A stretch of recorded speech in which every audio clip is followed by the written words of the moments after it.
What's going on, guys? How's everybody doing? Just posted the link. Come on in. Why is that thing still playing? I thought I shut it up. Yeah, there's Dave. Hey, what's going on, brother?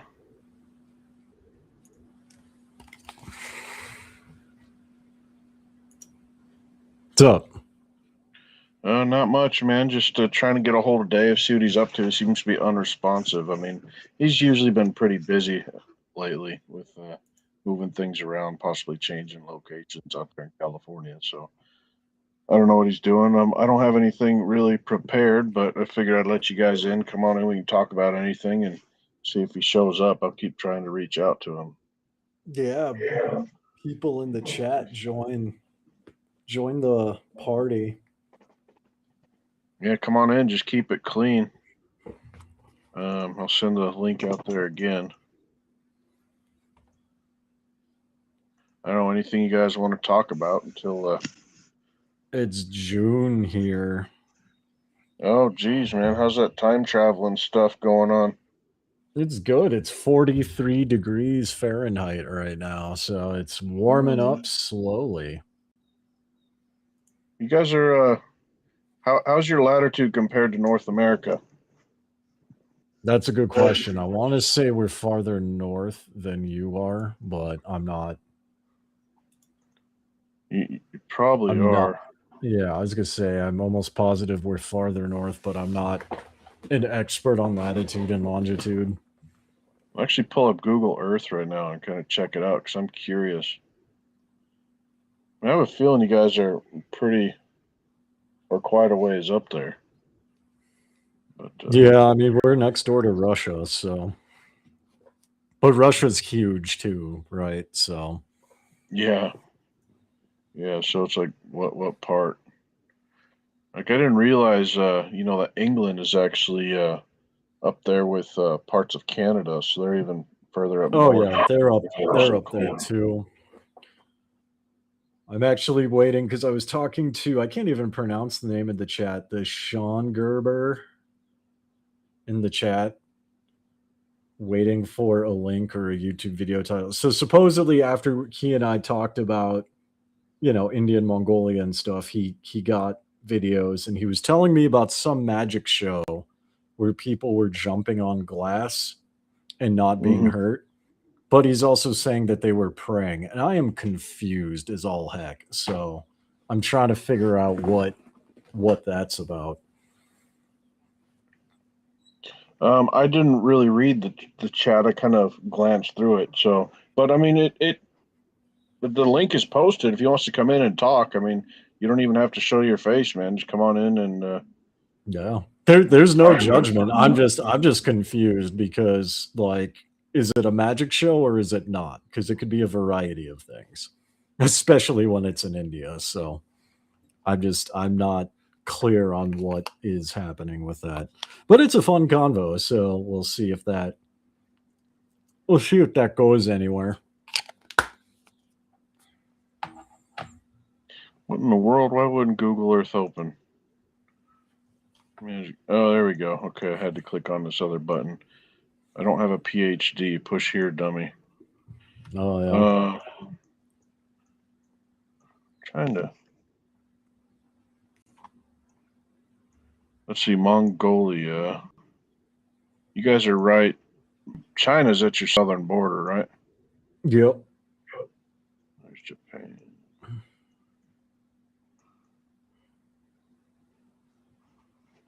Yeah, I can't even. This isn't going to help me. Let me try going back to maps. I mean, you guys usually this cold in the beginning of June? Yep. Yeah, you guys must be pretty north. I remember when I was living in Montana, didn't get spring until, May.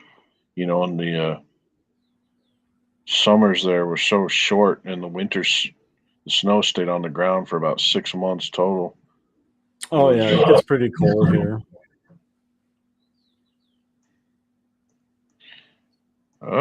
Well. Okay, so according to Google, no. Mongolia lies between 41 degrees north and 52 degrees north.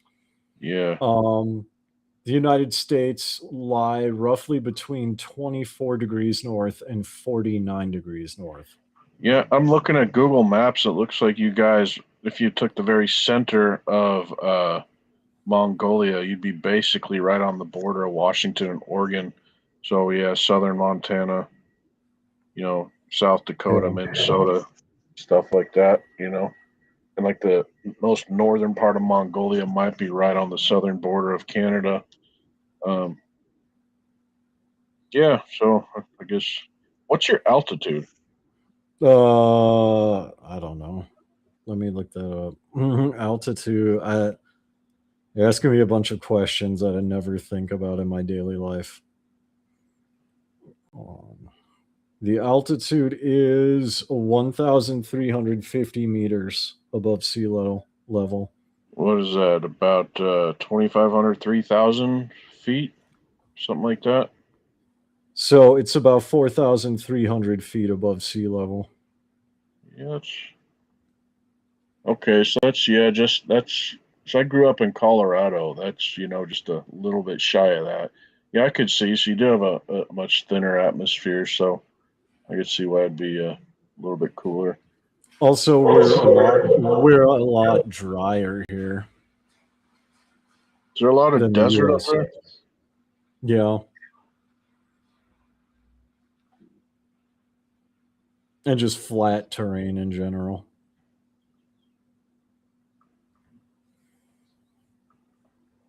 But yeah, the air is very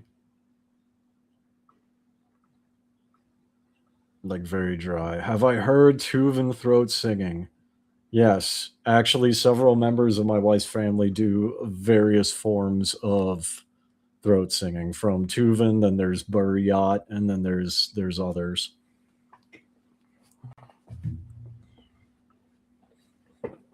That is a thing here.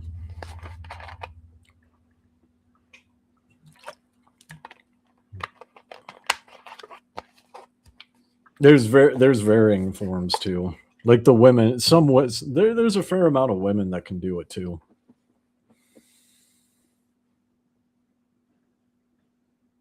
Yeah, I've never heard of that. I have no clue what it is.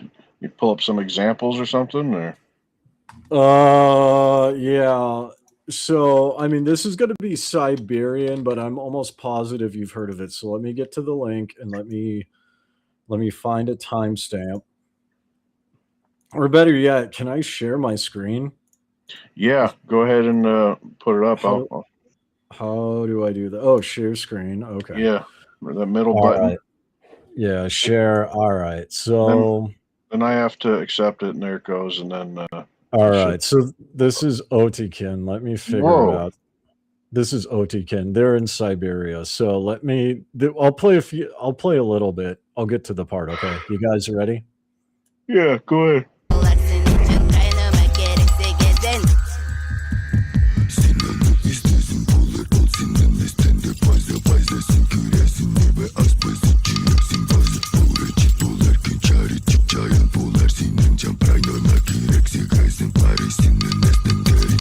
Okay, that's the throat singing.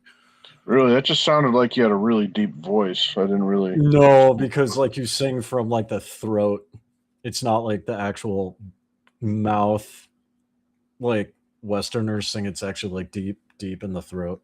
Yeah, it's pretty cool. I mean, it sounded like to have a modern day music vibe added to it.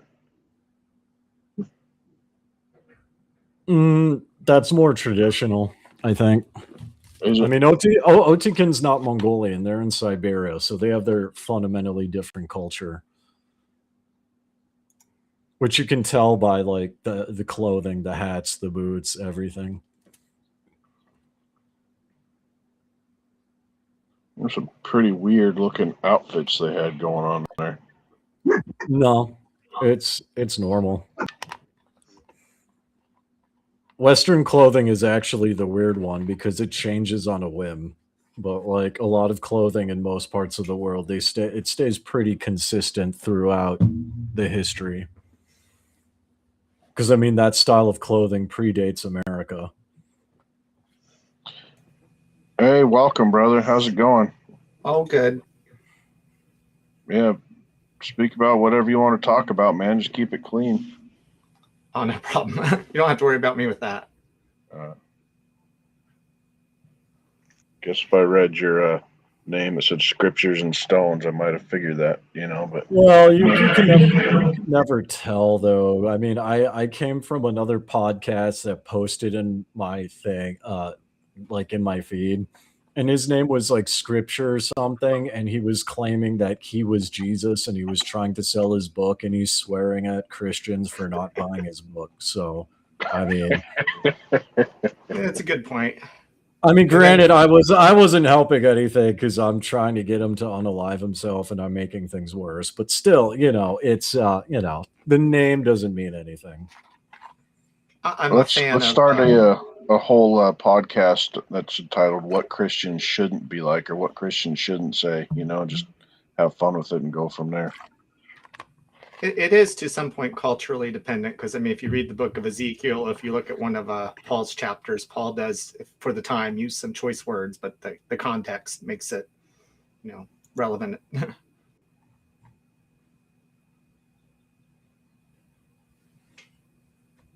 I'm gonna look up this band name quick, because this band name actually sounds familiar. I've got two screens up, so I can jump on Facebook and I can jump on YouTube. Because I want to see if they have a Facebook page and I want to see if they have a YouTube.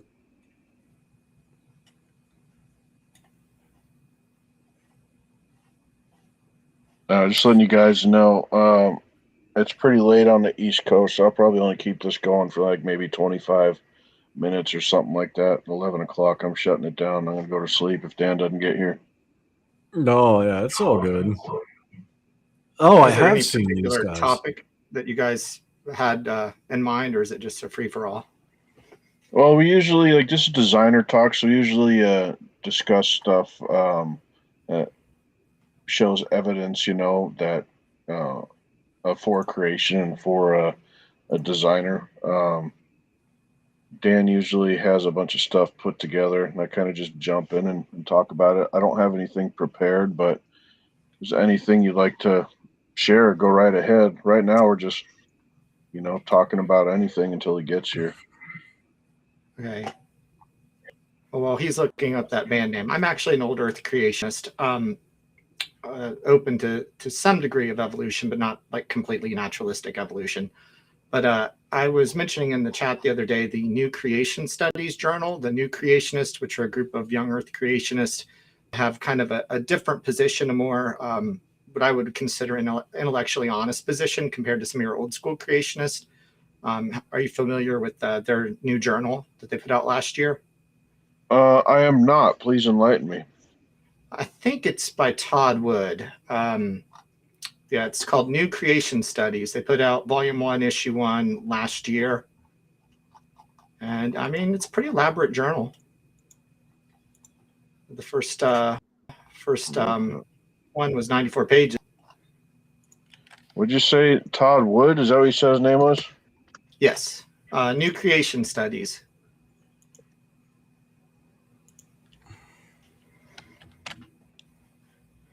Okay. Yeah, I found it. New Creation blog, New Creation Studies. What things stood out to you? Well, what's interesting about Todd Wood and some of the other new creationists like Marcus Ross is rather than just kind of a rhetorical argument, like Kent Hovind type style debating, their approach is to just go in and do the grunt work in journals and admit where they have a strong case and admit where they have a weak case compared to secular geology. They don't overstate their case. So they acknowledge like when a secular theory has some strengths in an area, but then they try to make their case as best they can. Right. Yeah, Dr. Hovind's a personal friend of mine. I worked for him for several years, and we stay in touch and whatnot. I do agree there are some things of his that doesn't make sense, that he's just, trying to explained to really make it look like it's evident. I agree with most of his theories and most of his teachings, but there are still a few where maybe he could kind of look at again to maybe strengthen his position, you know. But that being said, what you brought up about the way these guys work makes me intrigued to actually read what they have and, see if I can maybe be of some use or be of some help or try to at least, think of a couple things that they have on some areas. Um, yeah, I've got one of their things up right now. I'm actually seeing a couple different websites, and I'll Yeah, definitely. I'm hoping they put out a new one this year because I don't see a new second volume for 2026 yet. So I think they only have one journal published as of yet, or at least the only one I see on their website. I haven't really looked that long though. Right. I've got the New Creation blog. Is that his main website, or is there another one? I'm not sure. That's a good question. I know they've got more articles on their blog than they do in that journal. Okay. Oh, he's part of his Genesis history. Okay, that's interesting. Yeah, they've got some pretty good professors there and some very intriguing stuff. I think one of the two um, lectures that debunk carbon dating comes from his Genesis history. I don't remember the professor's name. It's been a while since I've seen the video. I'd highly recommend that one. Let me see if I can find it. Let's see here. Even though I couldn't really share that video on this channel because of copyright stuff, but Genesis history. Um,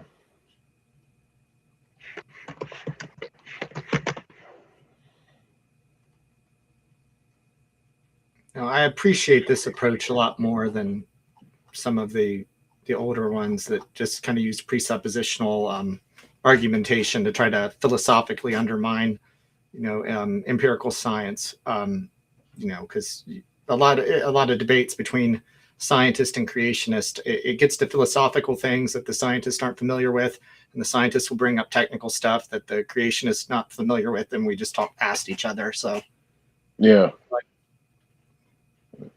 That's one thing I really love about science, and I mean, unfortunately, a lot of schools in this country anyway don't really teach you how to think or question what they're teaching you, but science is there. The scientific method is there to really allow anybody to come with ideas and discuss it. I'm trying to remember what Richard Feynman said. I think he nailed it on the head best. Got it written down here. Let me pull that up here real quick. Um, let's see here. Thermodynamics.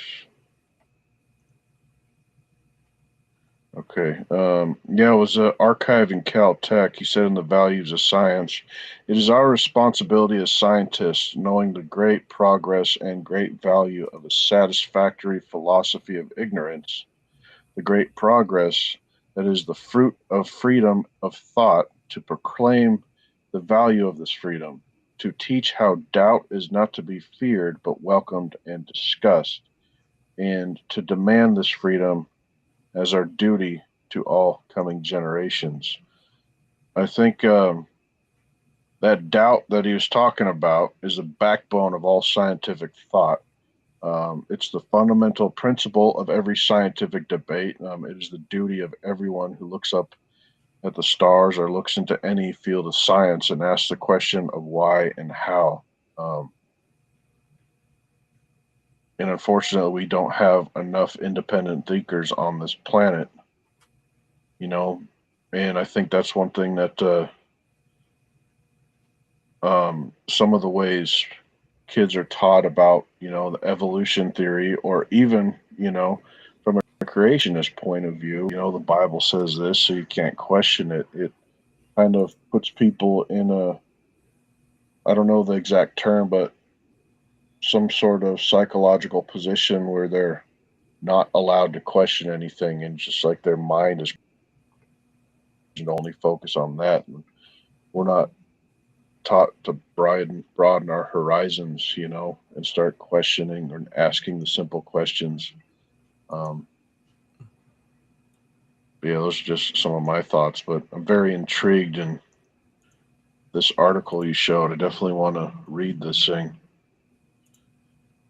Yeah, I'm gonna have to make time to. I kind of skimmed through it, but I need to go through it and read it all in detail as well.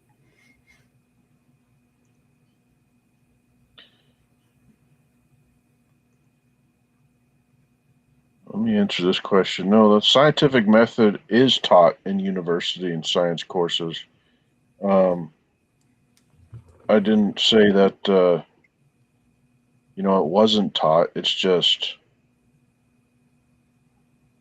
we're really taught, not to question anything like evolution or all that stuff. Or could it possibly be wrong? Like, for example, everybody believes that, we arrived from pond scum, but according to the scientific method, it has never been proven.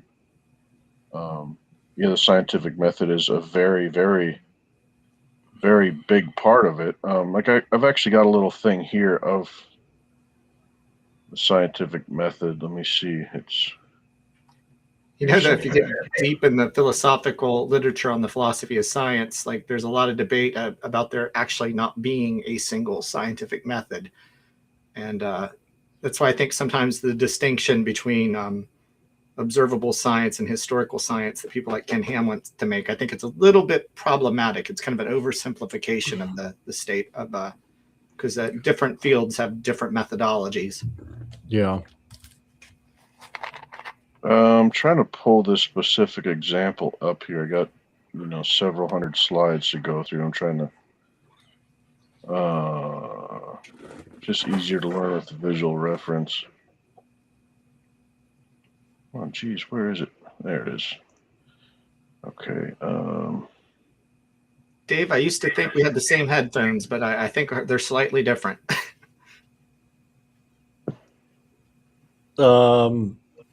Maybe. I don't know. I don't even know what brand this is. Mine's just this is cheap Bengu. Huh. That's strange. It looks very similar to mine. Mine are just cheap ones from the dollar store. Oh yeah, these are like $120. They're still cheap. They're still cheap. I must have the knockoffs then. This is a knockoff too, so. At least it's a cyclical method there. That's good. The straight linear one drives me crazy. Yeah, but one part, like when I was talking about abiogenesis, for example, that part there at the bottom, test with experiment, that's the part they seem to lack. I mean, they stop right at the hypothesis and they move over to analyze data, and without actually getting conclusive results, I mean, they post it as, fact, like that's where life came from, but it has never been proven. And scientists over the last few years have really been going after this thing, and there have been some that have actually been published as factual, but hidden in their report, you can tell that they've gotten the results from already existing organic material. Well, that doesn't work. You need to start from scratch with non-organic material, and then bring it back. Well, I mean, the problem with the scientific method, like when it comes to things like whether it's abiogenesis or even like religious questions, is you can't test it with an experiment. It's not physically possible.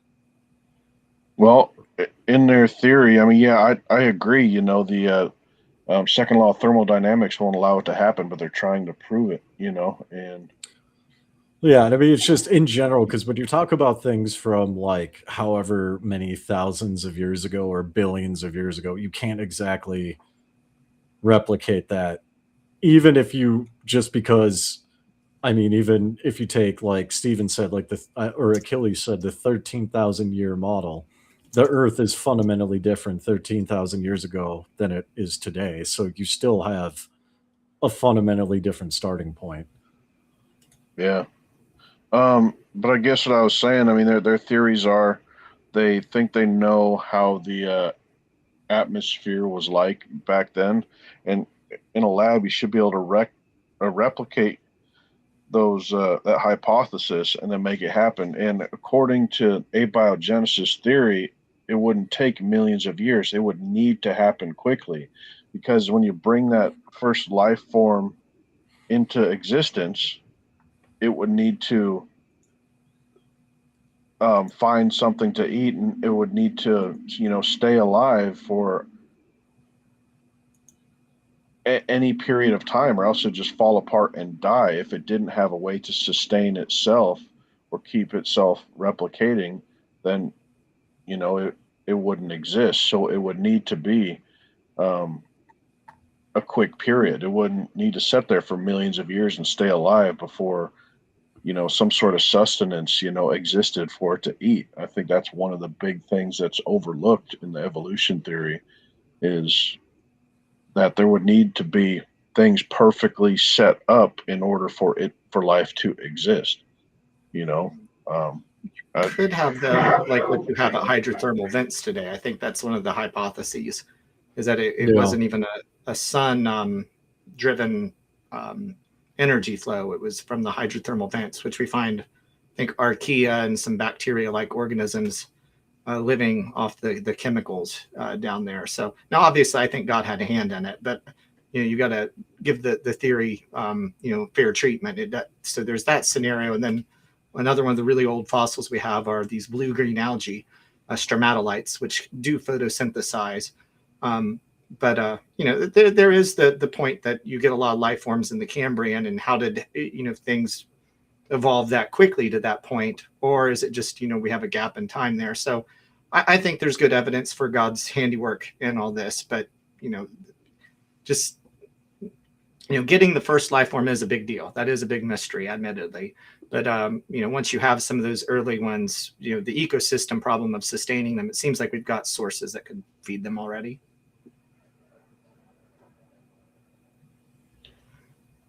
Well, I mean, yeah, it would have to be in place, all those chemicals and whatnot, and all the different sorry, my brain's not working. Supplements and whatnot, in order for the life to be there. I mean, it can't survive without it already in place. But I guess that shows the point that, look, we know what, or supposedly know what the supplements are, right? And if you put supplements within your mason jar or whatever in your laboratory with that environment, okay, now bring in your non-organic molecules and add your energy and bring that first life form into place. Well, if it exists, it should be able to sustain itself, and it should be able to then self-replicate. That's the part that they've never put together. Well, I think they have got organic molecules in space, haven't they? Like you've got methane on one of the moons of, I can't remember if it's Jupiter or Saturn. It's Titan. Well, there's there's as an organic molecule. Methane, is it methane organic?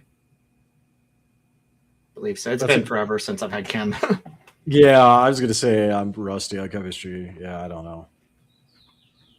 And I know certain asteroids have organics. I can't remember if they found amino acids in meteorites or not. Well, so they did. I think it was the asteroid Bennu. Like, we just got samples a couple years ago where they went out and struck this thing, collected some samples, and brought it back. They found water, ice, several minerals on Earth, and they found some amino acids. First thing that came to my mind is, you're thinking hydroplating. Yeah, that maybe those asteroids, I mean, according to Walt Brown's theory, those asteroids could have come from Earth. There is a way in orbital mechanics to follow that path of that asteroid back in time. I wish I knew the math to do it, but I know you can track everything backwards to its origin point. I wish I knew a way to get a model of that to prove that, but I think that's one way to prove that. I mean, because that's a lot of ice and water needed from other celestial bodies to say, all the water and all the, life came from comets and asteroids and stuff. I mean, I guess if you throw in billions of years, and of course there's enough time to have all those collisions, but I still don't buy it. I think a major problem with the asteroid model and hydroplate those, you've got impact craters that are in layers of rock that are Precambrian and some of the really, really early Paleozoic stuff. So you would, it just doesn't seem, they're really, really big ones. So they would have had a major, major impact when they hit. And they're in some of the rocks that should have been buried in a flood, like Walt Brown's, and then maybe uncovered later. So you think that, if there were all that sediment on top of the earth that then later washed, and what is it called, the Great Denudation or something like that, you would have thought that the top layers would have taken the brunt of the impact, and then you would have to hypothesize these impacts would be even bigger. Well, not necessarily, because it says like the fountains of most of the water from the flood didn't come from the rain. It came from when the fountains of the deep broke open. And that being said, you could have initially had, some pieces of rock flung off at the very beginning of the flood, and keep in mind the waters stayed up there for, I think it was like 7 months. I don't remember exactly. I know Noah stayed in the ark for over a year, maybe a year and a half or something like that, but the flood waters didn't last that long. But I guess meaning depending on the location and how close the rocks were to the jet stream, like you get some that maybe shot out at escape velocity, you'd have others that didn't get as much friction from it and didn't get as much energy, and they'd be shot out at different velocities, and some would almost immediately come back a few minutes, 30 minutes later, or an hour, depending on their upward velocity. But yeah, not all of them would come back afterwards. I mean, probably most of them would come back immediately after they were shot up.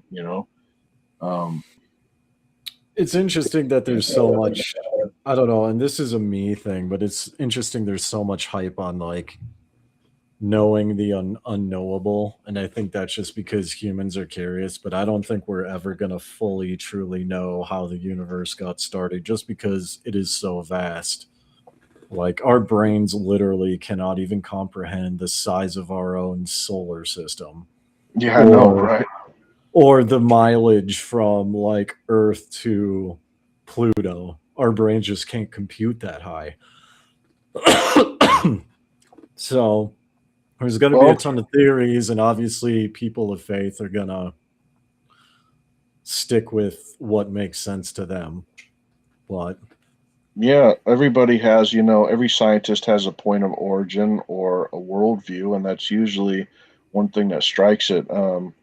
Mine, of course, my ministry and my studies went in because I did believe in God. And I think it was kind of obvious, in my testimony, how God wanted me to, do what I do. And in my, I don't want to say seminar, I don't know if it's there yet, but I've got a teaching on the origin of the universe and stuff like that. But I think physics shows that God is necessary, and it can't put itself into motion. It can't put itself into being, Well, what put God into being then, and how come he's exempt if you want to say that he is?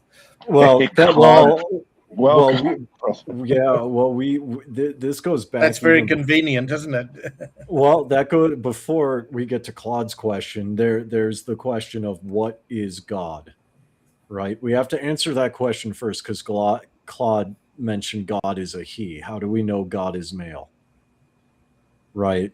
Like, we have to first get clear on a definition of God, which is going to vary from, culture and etc. Where I get my answers from is, if I were to say to somebody and try to say, okay, this is God, here's why I know why. I look at the archaeological evidence that is shown of biblical stories, and that's how I present, what I think is God from the Bible. That's where I go. A Buddhist would say differently. A Hindu would say differently. Sure, but I mean, even we all have to be intellectually honest and admit that this is still human interpretation at the end of the day. And since humans can't fully comprehend, what I mentioned earlier, we can't actually know. We can have leanings and we can have biases and we can have faith, we can have beliefs, but we don't actually know. We can't prove. And that goes back to my original point. I don't think humans are ever going to be able to prove how the universe started, because the universe is so vast and our brains are so exponentially smaller. I mean, it does make sense what you're saying. I wouldn't optimistically say that, or I say pessimistically say that. I think it's a possibility. I mean, there's so much out there. The mind is such an amazing thing. Sure, but it's still limited. It's still limited. Yeah. And it deteriorates. Yeah. Everybody has their different strengths and weaknesses. And, we can't understand many of the things. I mean, none of us here can go out and split the atom.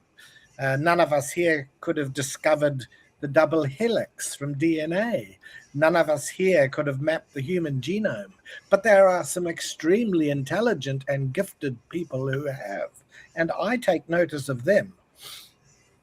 And I don't see anything wrong with that. Pretty good case for faith, actually. No, it isn't, because faith is belief without evidence, which is one of the most least virtuous things I could ever imagine. Well, I would reject that definition. I have more of the trusting definition in faith. Let's have a look at the definition just to make sure, because this is the problem here, that creationists change the meaning of words to suit. For example, a certain person. So does the secular world. The secular world does that all the time. No, I take mine from the dictionary, because that's the only place you can start. The dictionary, they change definitions to fit their worldview all the time. I'll give you an example. Back in 2015, the definition of the word luck pointed to divine intervention, and they realized that and then changed the definition there, shortly after. Really? Let's have a look. Look up the definition of the word luck before 2015, and you'll see that it is different. God, it's amazing what you spend your time doing. Which definition of luck is it has multiple contexts? There was one definition that pointed to divine intervention. Wow. I don't remember exactly, but I'm kind of paraphrasing. It said a source that determines good or bad things that happen to somebody. Well, what's that source? I'm not going to bother arguing against that. Well, that's not before. So I'm Googling it now. Before 2015, the definition of luck universally centered on unpredictable events that happen by chance and affect someone's life, regardless of their own effort or ability. Historically, it was understood across several core dimensions. There's citations for Merriam-Webster, Oxford Dictionary. There's philosophical view. I'm not seeing anything where it had a higher power. You may be thinking of fortune, but fortune is different than luck. No, I wanna. Again, it's been a while since I've seen it. Hold on. See, I'm looking at Michael Heiser's Naked Bible Podcast blog, and there's an article by Dr. Ron Johnson. I'm skimming through it really quickly, but the gist of it is the idea of biblical faith was trust in Yahweh, like a loyalty, fidelity type trust. Not as much just blind faith. That's more of kind of our English slant on it. Yeah, and that was going to be my next point, is because luck is an English word, but it's not obviously the same, say, here in Mongolia, and there are different words for different contexts. So, or even in like Sanskrit or whatever, right? So luck is like like Scriptures in Stone was saying with the other point, was that it's the English slant on a specific concept.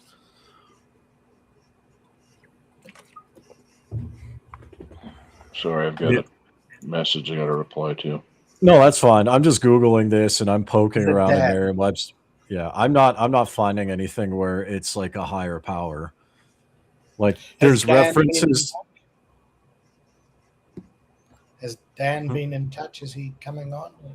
I haven't heard back from him yet. You know, I've sent a few messages to the numbers that I have. Because I read the I've only got blurb, on. it looked really good because it was going to be hosted by a seasoned leader with decades of wisdom, a passion for truth, a sharp analytical mind. And I just thought, whoa, this is going to be a great show. And now he's not here. Mind you, I like you guys. I just told him, I was like, Claude is here. Come on in. Yeah, good. Claude, How else were we going to get you to hang out with us? Claude, are you familiar with Peter Singer? I don't think so, no. Is he a singer? Oh. No, he's a like Sewing an machine. agnostic philosopher. All right. Okay. Well, I think you would probably appreciate some of his work, but I will. Thank you for the tip. Yeah, I'll have a look. yeah, I try to argue against him all the time. So. Oh no. Oh, that's. Oh, I'll have He's to. very look at engaging, his- though. See, I like reading people that I disagree with. I mean, Yeah, that's how I you get agree. better. We can have a fun discussion. You know. That's a fun discussion. You have to check him out. Maybe we can talk about it sometime. Yeah. I was thinking of Pete Seeger, but he was the folk singer, wasn't he? Yeah. Are you familiar with William Rowe? No. William guy that Lane wrote- Craig, I've heard of. William Lane Craig, but not Yeah. William Rowe. Craig's interesting. William Rowe's the person that, the deer burning in the forest. He's the guy that wrote that paper. Okay. The helpless fawn, that argument from natural evil. Are you a philosophy major by chance? Philosophy minor, and then my master's is in apologetics. Oh, okay, that explains Yeah, a my lot. bachelor's is in earth science. There's More no need familiar to with- apologize for it. What kind of career can you actually get with that other than apologetics? I could probably be an ethics adjunct, but adjunct pay is absolute trash right now, or at least in my area. So I'm not judging. I'm not judging. I'm legitimately curious because I'm sure you've heard this too, but like people bash on like useless degrees and philosophy majors and things like that. So that's why I'm wondering, as an accounting finance double major, I don't know of what career you could have. I use my bachelor's. I teach science. Oh, okay. Well, that's good. Yeah, that's something. And I've taught at private schools, private Christian schools, and I've also taught at public schools. And I know I'm doing my job when people think I'm an atheist, and it's like you have to keep your personal opinions to yourself. So, but it's funny. I get if people only knew. You could go and work at Dinosaur Adventureland and set up a school there. Oh, I'd probably be thrown out. I live in the area near I live across the river from Kinham's Ark Encounter. And I was just going to say, you could be a tour guide for the Ark Encounter. they would probably throw me out when they find out I'm Old Earth. But I would Well, love no, to see he's him. an I would old like Earth to have him too. come Ken take Ham a is an hike with old me. Earth also. Ken Ham is an old Earth creation. That's also. At least that's what a lot of his physicists say. You can't, agrees. he's pretty much just a presuppositionalist, and unless he's hiding his beliefs. I mean, maybe I could be missing something, but last thing I heard, he was endorsing Hugh Ross on some of his teaching. Oh no, he hates Hugh Ross's stuff. Like, I mean, he's friends with him in the sense of like he thinks he's cordial, but he's on a tirade against William Lane Craig right now. Funny you bring him up there. He just put out some diss video against William Lane Craig. Can I ask you, as an old Earth creationist, what do you think of people like Francis Collins? He's the Christian guy. He mapped the human genome, and he's absolutely accepts evolution 100%. Isn't he with BioLogos or affiliated with them? Yes, he is. But he's sort of like, he is a guy with like pretty strong scientific credentials, especially in discovery, especially the mapping the genome and stuff like that. So he's definitely accepts evolution. I'm familiar with him, but I'll be honest, I really haven't read a whole lot of his stuff. Maybe you might find it interesting. He's got a thing on YouTube called Why Evolution and Christianity Are Both True, which of course the hardliners would say, no, that's rubbish. It's the earth is 6,000 years old and he's a reprobate and all that sort of thing. I better clarify, my joke earlier about knowing I do my job when they think I'm an atheist. That's not really, I try to stay neutral and all that, but it's just. Well, yeah, we know what you mean, but you better be careful as an old Earth creationist, because that could lead to dancing, and that's a sin. So you be careful. It's amazing how much of American society, especially within churches that aren't even aware of it, was influenced by the Puritans. I mean, they had pluses, but they also had their minuses. Yeah, and I mean that's part of American history. I mean, I'm Hindu, so I have a fundamentally, I don't know, I would probably align better with old Earth creationists, although I mean I still accept evolution, and based on what I've seen, I believe that the universe is billions of years old. And when it comes to like the creation aspect, it's less of what Christians would believe, where God like specifically made Earth for human life, for the Bible story, and more of the universe and the multiverse specifically, because I do believe in that. I believe in cycles.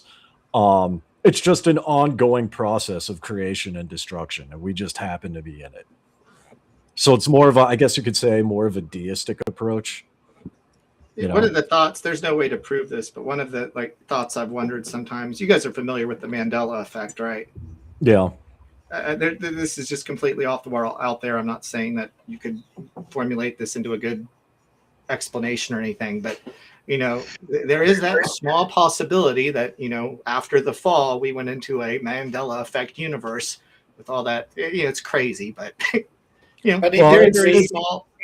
He didn't reoffend. He didn't reoffend Nelson after his release. Yeah, Nelson Mandela effect, is it? It's the Berenstain Bears one that gets me. That one and the Fruit of the Loom one. Oh wow.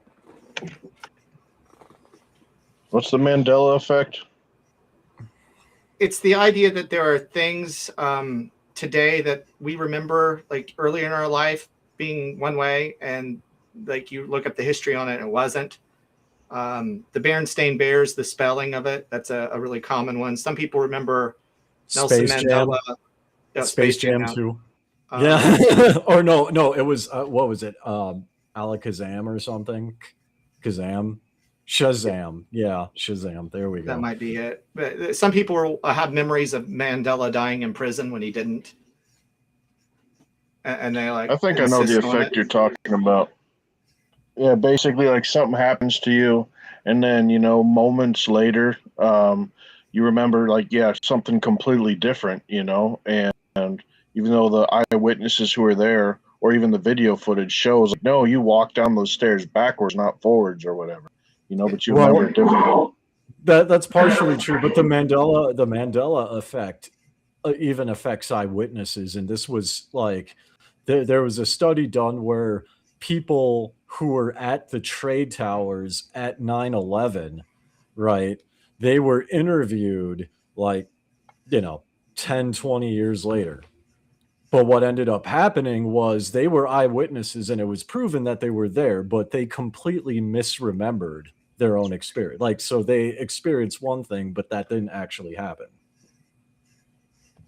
even though the eyewitnesses were there. That's the Mandela effect. Yeah, it's a fascinating rabbit hole to go down.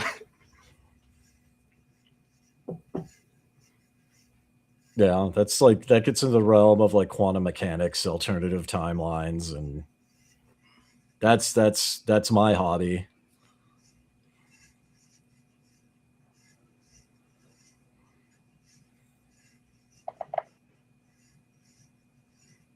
And it went dead. Well, here, okay. Let me. Here's one for you. Somebody asked me this question, but I think it's perfect for you. How do you see the old Earth view when the plants were made on a different day from when the sun and the moon were? Does that make sense? There are several ways you can approach this. You can approach it as a concordist or a non-concordist. A concordist would try to make the chronology line up with the actual event. So somebody that would take a concordist position would be like the Hugh Ross's position. Hugh Ross would say you have plants, but you have a hazy sky, which early Earth had a hazy sky. And then eventually, as the sky cleared and the sun was visible and the moon were visible from like the frame of reference on Earth. The problem is that kind of seems like we're reading into the text when we're doing that. We're taking a modern scientific view and reading it into the text that way. A non-concordist like Michael Heiser or John Walton would say that in Genesis 1, we're not even really dealing with how God made things. We're dealing with the why and by who, and that it's written as a literary polemic against the other ancient Near East cultures, which that argument actually is stronger than you think. When we first hear it, we think, oh, well, the Bible's lying to us. No, if you read the cultures around there, you can see how all the deities that the Babylonians, the Egyptians, the Canaanites, that it's kind of trolling their creation stories and saying, no, that's not how it happened. Our God did it. It's picking a fight with them intentionally. So that one is becoming more appealing to me, but I'm open to a weak concordism, but parsing that out exactly. Another option that I've thought, and I'm not saying I have a definitive answer, would be that the ancestors to plants like blue-green algae or those things that lived in a hydrothermal vents were there, prior to, but I kind of lean more to the non-concordist the older I get. Hopefully I did that justice. It's a good question, though. It is an interesting point to bring up. Okay. Forgive me for not listening to everything you were saying. I was replying to another message. But here's one someone asked a little while ago. Does Miller and Urey experiment in the 50s demonstrate abiogenesis? They found a few amino acids, I believe, but I'm not a biologist, but the way I understand it, to make one protein, you need 30 or 40 specific different amino acids. So I don't think it demonstrated it. I don't think it proved it. I think it proved that you can make a couple amino acids, but as for actually making life, they failed at it. They weren't able to do it. It didn't succeed in making life. No. You're right. What time is it? Let's give it another 15 minutes and I'll probably shut it down. Seems legit.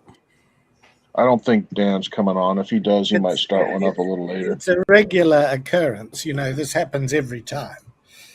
True. It's unbelievable. But still, you show up for him. That you got to be his number one fan. He had agreed to discuss a particular topic with me. And what was the topic, Claude? Well, the other day on their show, there was a bit of an argument. Big Bad Mama got booted. And then they were talking about atheism and blah, blah, blah, blah, blah. And Achilles said 90% of people don't believe in evolution. And Steve had said, yes, the intelligent half. So it was, which was, I found absolutely hilarious as a bit of a mathematician. And we were going to talk more about that because, and various other topics as well. So, so you're a mathematician? Yes, I was. What do you think? Not really. I'm an investigator I'm retired, but I ended up doing financial investigations. So my field. Yeah, well, I haven't. People hired me to go into, well, initially small businesses where money was sort of going missing, I suppose, and then I know what that is. Yeah. So yeah, I know what that is. Now I've forgotten a lot of the basics, but I have for the complicated stuff. But sometimes I get a contract, sometimes I don't. I'm based in Singapore now. I've been all over the place. Nice. I enjoy living. I was gonna say my best friend in Minnesota. She does the exact same thing you did in America. It's called a forensic accountant. Right. Yeah. So so she's like a licensed CPA and she's a licensed forensic accountant. So I thought about doing that, but I ended up meeting my wife, and now I'm a full-time content creator. Woohoo! Right. Well, it's very interesting, but you deal with so many, to be honest, so many people who lie. They lie through their teeth. They can't see that they've already been caught. I suppose it's like anything. I wanted to go ahead. Oh, I was going to say, like, the show earlier with Achilles and Steven, I'm kind of bummed it wasn't an open panel because it was about like Christianity being complacent and persecution. And I wanted to jump in so much because they were saying Christians are the only ones that get persecuted in like China and whatever, and Muslims and Buddhists aren't persecuted. I'm like, have you been to China, sir? Have you, I'll take you to India. I have family members that persecute Muslims and Buddhists. Like, really? And, to be fair, all religions have done their share of persecution of other religions. Oh yeah. I mean, how do you think Buddhism got all the way to like Singapore and Thailand? We as Hindus set their stupas on fire and pushed them out of North India. Yeah, so like that's how that happened. So Claude, since you mentioned William Lane Craig, have you ever watched his debate with Eric Weilenberg? I don't think so. I think I've only watched stuff with him, and would it be Christopher Hitchens? Eric Weilenberg brought up the issue of psychopaths as one of the reasons why he doesn't think you need God to have objective morality. William Lane Craig was arguing for that you need God for objective morality, or that at least God is the best explanation for objective morality. Eric Weilenberg has an interesting take, but he made a whole argument about people with no remorse, the psychopaths, that was one of the evidences he cited. You would probably appreciate that debate. Yeah, it's Wilenb. Yeah, I've just found him. Yeah. I can't remember how to spell his name. It's very difficult. Yeah. It's like Anthony Reed. No, that's spelled a different way. Yeah. Weilenberg. It does bring up an interesting argument that doesn't get brought up too much in a lot of these discussions, at least at the layman level, maybe, well, I guess it does a little bit, but not in its formal best way of laying it out. The moral argument, I think the best form of it that I've come across is David Baggett's abductive moral argument, where he doesn't say that like having objective morality proves God's existence, but he would say God is the best explanation for what he calls moral facts. He is also the best explanation for why the universe is in motion also. Yeah, that'd be the teleological argument. Well, cosmological or teleological, depending on how you lay it out.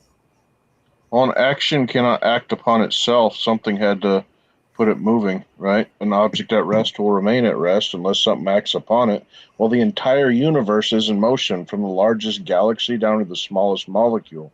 Even, a rock, which seems, stationary to us down to molecular level, it's still moving. Follow that all the way back. Ask yourself the question, what put it into motion?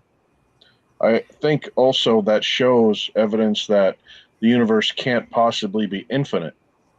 Again, motion had to have a starting point.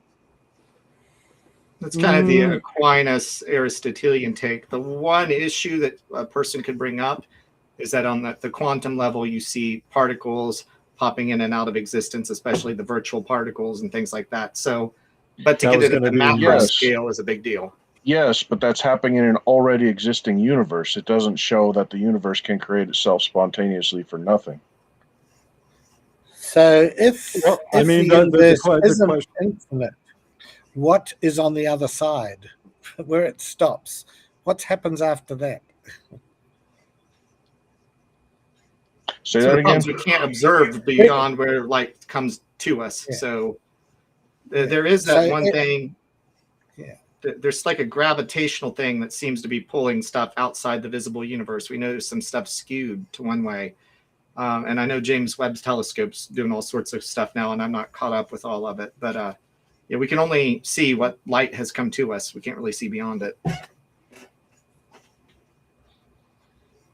Yeah, and the question is, in that regard, what is causing the gravitational pull that's skewing things slightly in one direction? Mm-hmm. It must be God's sense of humor. I know, right? Well, and the question I have too, because like when I was going to bring up the point scriptures did, but my point would be, okay, they pop in and out of existence. So when they're in existence, they're here, but then they pop out of existence. Well, where do they go? Are they in another dimension? Are they in subspace? Which is, and technically in of itself, its own universe, right? And if they're in subspace, well, where did that universe come from? You don't need subspace to have this dimension. So there's a lot of unanswered questions that I don't think we're going to answer. Michio Kaku is leaning on one of Stephen Hawking's theories that, everything is kind of coming from an external dimension.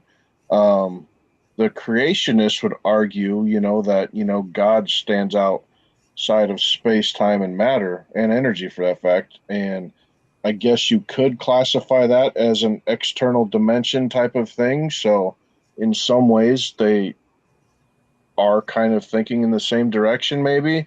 I don't know, because gravity cannot create anything, because gravity requires matter to be in existence for gravity to exist. So that's why I think Hawking and I forget the other physicist's name he's working with on the project, they were talking about how it had to come out from an external source other than the universe as we know it. Yeah, and that's where we get into the multiverse or simulation theory. Yeah, again, I mean, something had to put the universe here. It cannot create itself. Well, I mean, alternatively, if it's infinite, then it would just be going on forever. How did it get into motion if it is infinite? Well, back to Claude's question, how did God get here? Okay, so I still think Dr. Hovind has the best explanation on that. I mean, I can pull up the screen of the video. Doctor. No, he's not doctor, and it does. But you put his explanation up because it's rubbish. Yeah. Well, whatever. Call him Bubba, but he's still right. What you say about the God, you could say about the universe. It's outside of time, space, and matter. It always was. It didn't need a creator because it was, it created itself. If you say that about God, you can say that about the universe. It's very. But well, let me bring. Yeah. So let me bring. Yeah, bring the clip up. If it's the clip I'm thinking of, even I'm not the biggest fan of Hovind, but even William Lane Craig said that Hovind had a good explanation in that one. So I want to see if it's the same clip I'm thinking of. I think it is. It's like when they were asked, where did God come from during that, Embry-Riddle University question. Yeah. Now, there is an interesting way, while you're bringing that clip up, to interpret the Hebrew in Genesis 1. Michael Heiser brings it up, but also it was in one of Alex O'Connor's recent videos. You can also translate it when God began to create. So you wouldn't actually have to have creation ex nihilo implied in Genesis 1 in the original Hebrew. there's an alternative way of translating it, which actually seems to align with Hebrew syntax better, according to Heiser. Now, hold on. I've got it pulled up here. I'm going to share it here. Let's see here. The explanation I was going to say is what he says about the man running in and around the computer. If you look at that analogy, it makes perfect sense. Let's see here. Open screen window, share.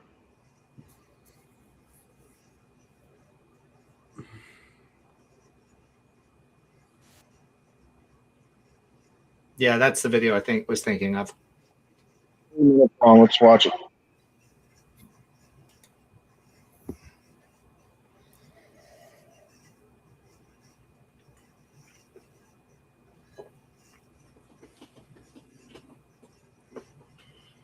Can you guys see it? It's coming up blank on my. Yeah, it's black. I don't hear It's anything. black on mine. Well, I mean, It's the most sense he's made. It's the most sense Haven has made for years. At some. Oh, hang on. Here we go.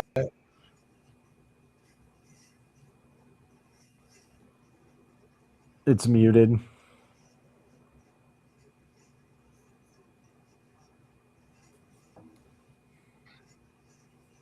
Can anyone hear? I can't hear.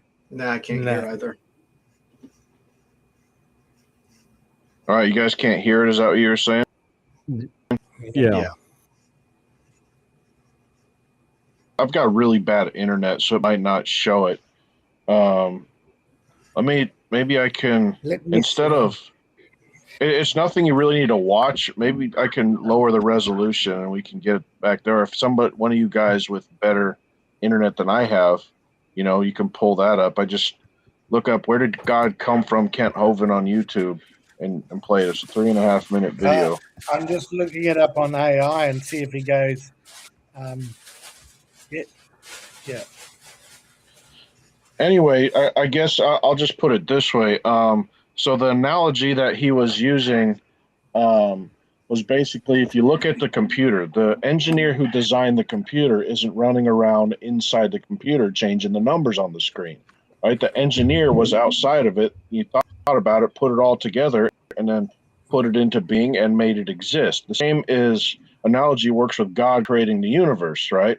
So far as we know, I'm going to mute you here, Claude, because you won't let me finish this explanation. So from our point of view, God has always been, because we've only known the universe from when we were born and from his existence.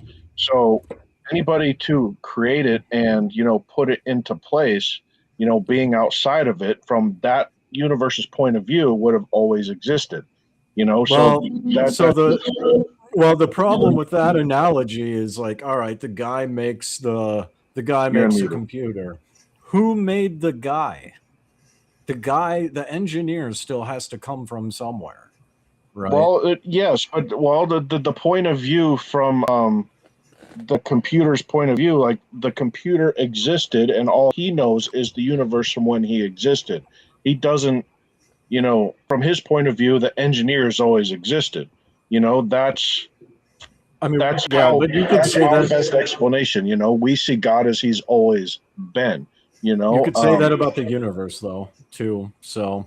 Well, yeah, but you can look at I don't know. I just have that one point in motion that, if since everything is in motion, something had to put it into motion, and therefore it cannot be infinite.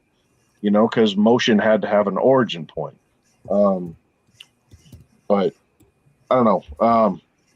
Got another minute or two. I'm going to close it down, not because I'm chickening out. It's because I'm getting tired and I got to work tomorrow. No, I'm getting tired too. And I mean, I get that analogy, but it still doesn't answer the question, right? Because it's from the point of the view of the computer, which is fine. The computer thinks what it experiences always existed. That still doesn't explain where the engineer came from who built it in the first place. It's just a cop-out. I like actually having intellectual conversations on the internet. People actually make you think. I want to ponder on that one for a while, Dave, and get back to you another time with another answer for it. This is my personal opinion. Oh my God, echo. This is my personal opinion. What set this universe into motion, and this is just me being a Hindu from a specific sect, Big Bang Theory, but there's a hypothesis around the Big Bang Theory. You guys may have heard of this, right? Where the Big Bang, exploded, throws everything out that exists, right? Well, people ask, well, where did that come from? Well, it could have been the implosion of the previous universe, because all things come in cycles, and we see this even with supernovas. They explode, there's gravitational pull, and then they end up forming asteroids and moons and other things, and then they all just do whatever they do or float off somewhere. I wish we had more time, because I think there's enough evidence out there that shows that if the universe is in a singularity, the gravity well would be too strong, that wouldn't be able to expand from itself. But that's not how it started, because it's basically this, because we exist, there isn't that gravity well yet.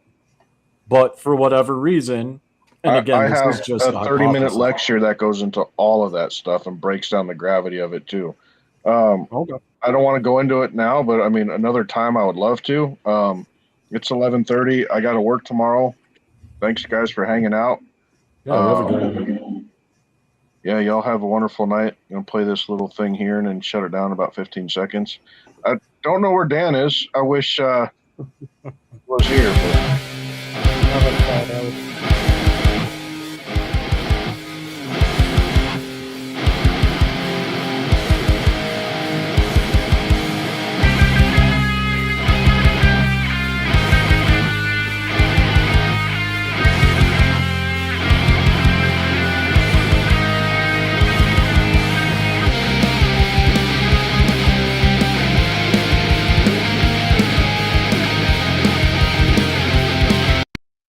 Oh, that's not a Proverbs Guys exit. Whatever.